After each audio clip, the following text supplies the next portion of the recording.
Már itt vár minket az Uber. Késésben vagyunk. Tesla.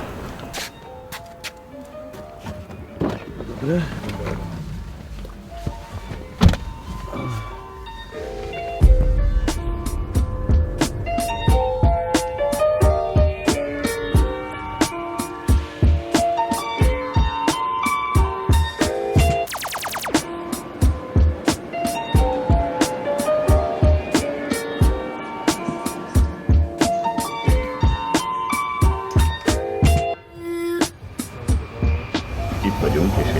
úton vagyunk Prága felé, ugyanis ott fogjuk tölteni a hétvégénket, és nem is véletlenül, mert egy koncertre megyünk ma este.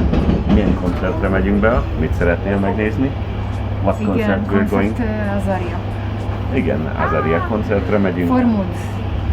Pontosan. Bea még sose volt magyar koncerten, úgyhogy ez lesz neki az első. Úgyhogy ez kapóra jött, és holnap pedig megnézzük Prága városát. Are you excited? Nagyon jó. Yes, I'm very excited. I'm very happy, and I'm very happy to be with you.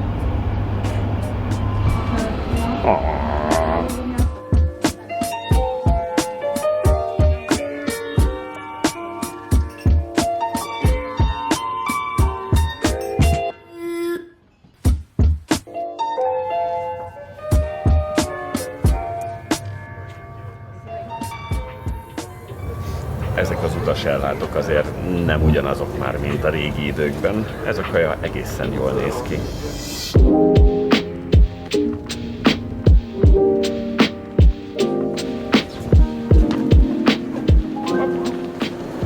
Na, egy jó 9 óra után itt vagyunk végre Prágában.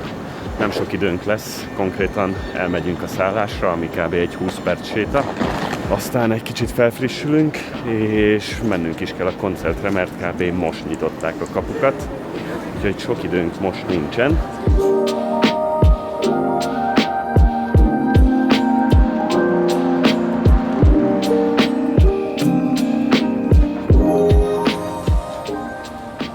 Konkrétan itt lesz a koncert, ez kb. Egy 4 perc sétára lesz a szállásunktól. Úgyhogy szerintem egész jó szállást választottunk, mert ahogy ezt elnézem, ez konkrétan a belváros közepe.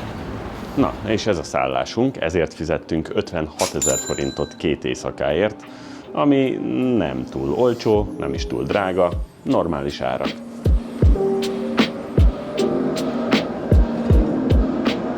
Megpróbáltunk betérni az első Csehóba, amit találtunk, de nem lehet kártyával fizetni, mert itt nem mindig szeretik, hogyha kártyával fizet az ember. Úgyhogy keresünk egy bankautomatát.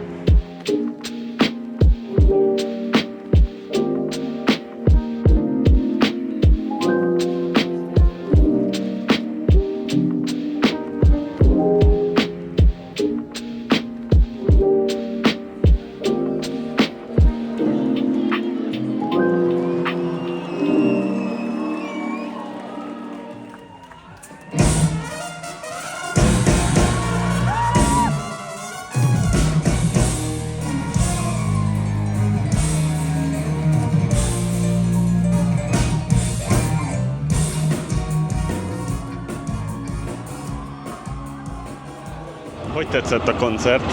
How did you like? Azaria, Azaria. No, but honestly, de tényleg, you liked it? Yes, I mean I liked it, but it was a bit like he wasn't talking to us. Yeah, zero. Zero and no English. Yeah. But I mean, no English is fine. I understand everyone was Hungarian, but he was not talking like. De boldog vagy, but you're happy? Szülinapot. Oké.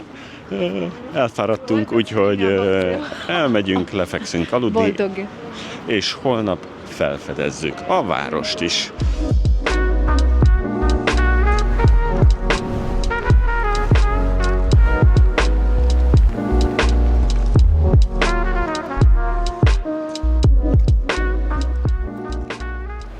reggelt! Jó reggelt! Most ébredtünk fel, és hátunkra is vesszük a várost, de előtte nekem szükségem van egy kávéra. Kávé? Meg egy jó reggelire, úgyhogy keresünk egy helyet, megreggelizünk, aztán belevágunk a város felfedezésébe. És itt egy kukásautó.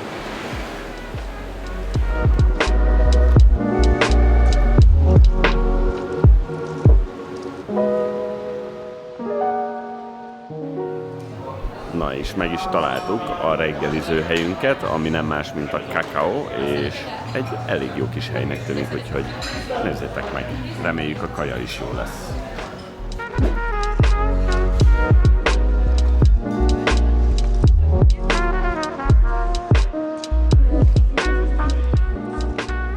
Na meg is reggeliztünk ebben a kakaóban, és elég jó kaja volt. Kettőnkre, 2 cappuccinóval, meg 2 extra reggelivel fizettünk olyan 10 000 forintnyi csekk koronát átváltva, ami annyira nem is vészes. És most pedig átjövünk az első látványosságunkhoz, ami nem más, mint az Obecny Dom, azaz a Municipal House, ami Prágának az egyik legfontosabb épülete, ugyanis 1918. októberében itt kiáltották ki Csehszlovákia függetlenségét az osztrák-magyar monarchiától, illetve mindezek mellett még egy egészen szép épület is, ugyanis a cseh szecesszió, vagyis az Art Nouveau-nak az egyik égköve ez az épület. Egészen jól néz ki, és olyan művészek, mint például Alfonso Mucha dolgoztak rajta. Úgyhogy mindenképp érdemes megnéznetek.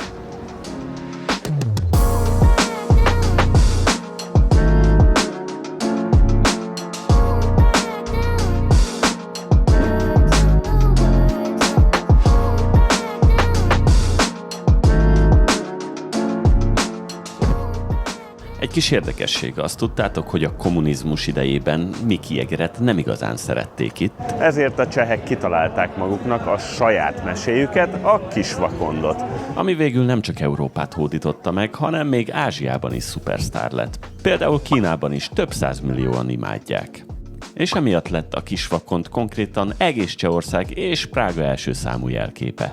Na, és közben már át is jöttünk az Orlojhoz, ami a világ egyik legrégebbi asztrológiai órája, biztos, hogy a legrégebbi Prágában, és pontosan 2 perccel lekéstük a sót, ugyanis kis figurák minden órában reggel 9-től este 11-ig kijönnek és valami sót csinálnak, úgyhogy most konkrétan 1 órát kell itt várnunk. Egyébként az óráról azt kell tudni, hogy 1410-ben csinálta Jan és Mikolaus óramester, aztán pedig a 17. században még fölraktak rá 4 szobrot, ami a halál, a hiú, a török és a fösvény, majd pedig a 19. században még kibővítették 12 darab aposztollal is. És ez az óra egyébként 3 időzónát mutat, a régi cseh időt, a közép-európai időt, a babilóniai időt, illetve még asztrológiai adatokat is mutat, például a nap és a föld állását az állatövi íven, mindezek mellett pedig még a holdfázisait is. Úgyhogy elég érdekes, viszont most 1 órát várnunk kell.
hihetetlen.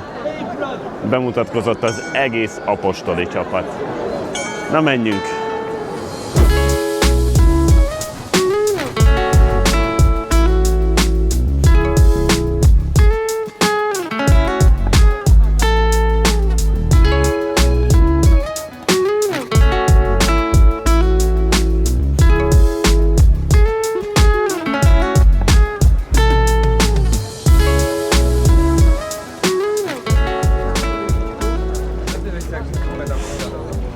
Már át is jöttünk, itt vagyunk a Károly hídon, ami jó eddig a városban, hogy viszonylag közel van minden egymáshoz, ugyanis kb.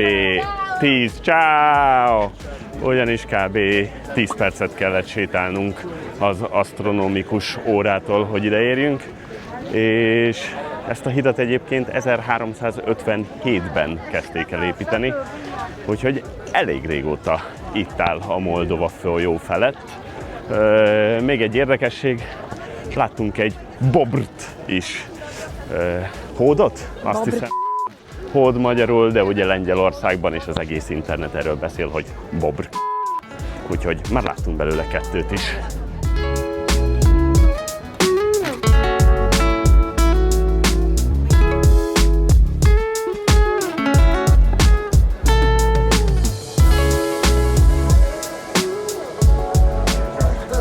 Figyeljétek, annyira szűk az utca, hogy konkrétan jelzőlámpa jelzi, hogy átmehetsz-e, mert csak egy ember fér el az épületek között. Én még ilyet nem láttam. Elég kemény.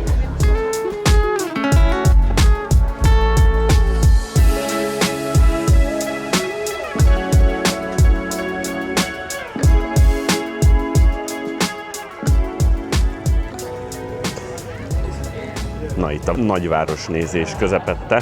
Egészen megszomjaztunk, úgyhogy megálltunk egy kis frissítő pihenőre. Igaz? Egy jó pilsnerire. Egyébként, hogyha itt sört isztok, akkor észrevehetitek, hogy sokkal, de sokkal sejmesebbek ezek a sörök, mint más európai helyeken, mondjuk akár egy német sör. És ennek az az oka, hogy a sört egyrészt fab alá csapolják, másrészt pedig az, hogy nem dúsítják szénsavval a söröket, amikor készítik, hanem ez csak a szimpla erjedési folyamatból keletkezik. És ezért tűnik sokkal lágyabbnak és sejmesebbnek ez a sör. Úgyhogy egészségetekre! Egészségetekre! Egészség! Szí! Salute!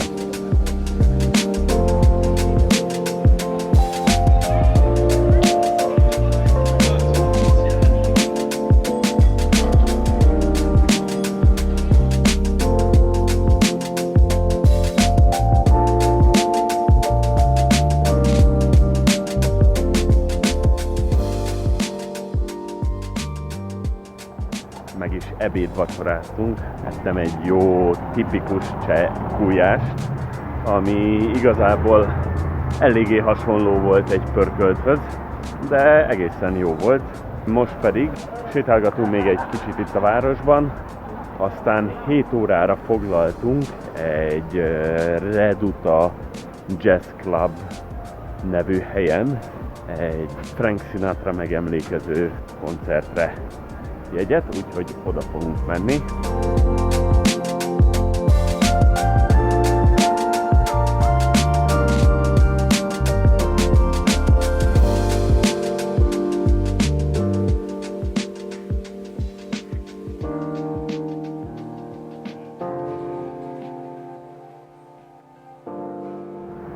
Még eljöttünk, hogy megnézzük a híres táncoló házakat, ami itt van mögöttem. Amiket eredetileg a híres táncospáros Fred Astaire és Ginger Rogers ihletett meg, és bár a modern stílusa miatt eleinte sokan vitatták, mára már Prága egyik legjellegzetesebb és legtöbbet fotózott épülete lett.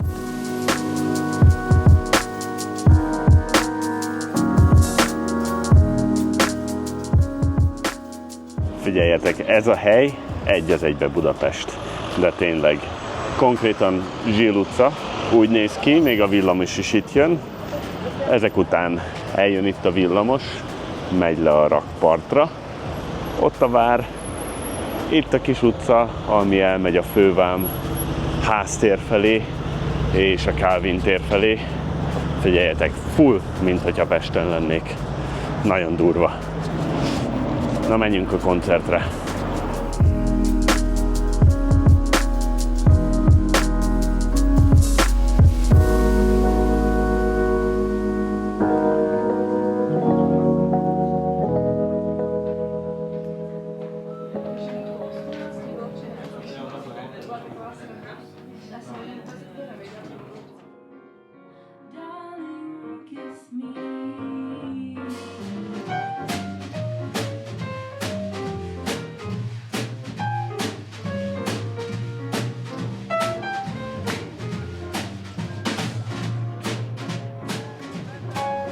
Na, most érkeztünk haza, és azt kell, hogy mondjam, hogy ez a Redoute Jazz Club egészen jó volt, úgyhogy mindenképp megéri a pénzét. Egy kis érdekesség, hogy kétszer járt itt Bill Clinton is, és 2005-ben még játszott is, úgyhogy mindenképp érdemes eljönni és megnézni ezt a helyet. Ennyit tudtunk megnézni Prágából, de tényleg egészen jó város, ahogy már ezt előtte elmondtam, úgyhogy simán akár egy hétvégére is megérheti eljönni, mert tényleg hangulatos kis város. Na, de közben el is érkeztünk a videón végéhez, szóval amennyiben ezt a videót hasznosnak, vagy esetleg szórakoztatónak találtátok, akkor kérlek dobjatok egy lájkot, és ha még nem lennétek feliratkozva a csatornámra, akkor kérlek iratkozzatok fel, hiszen ezzel nem csak a munkámat segítenétek, hanem a titkos célom eléréséhez is hozzájárulnátok, ami eddig az volt, hogy elérjek 10 000 feliratkozót, de rájöttem, hogy miért nem merhetnék ennél nagyobbat álmodni, ezért most felemeltem 50 000 feliratkozóra, ami, hogy megmondjam őszintén, elég távolinak tűnik, de hát merjünk nagyot álmodni, nem igaz? Ezért minden feliratkozást, megosztást, hypolást és lájkolást nagyon nagyra értékelnék. Előre is köszönöm. Én pedig ígérem, hogy idén még rengeteg izgalmas desztinációról fogok jelentkezni. Illetve írjátok meg kommentben, hogy ti hova ugranátok ki egy hétvégére Európában, vagy nektek melyik a kedvenc városotok egy ilyen hétvégi kiruccanásra. Kíváncsi vagyok a véleményetekre. Most pedig köszönöm a figyelmeteket, és hamarosan újra találkozunk. Addig is, sziasztok!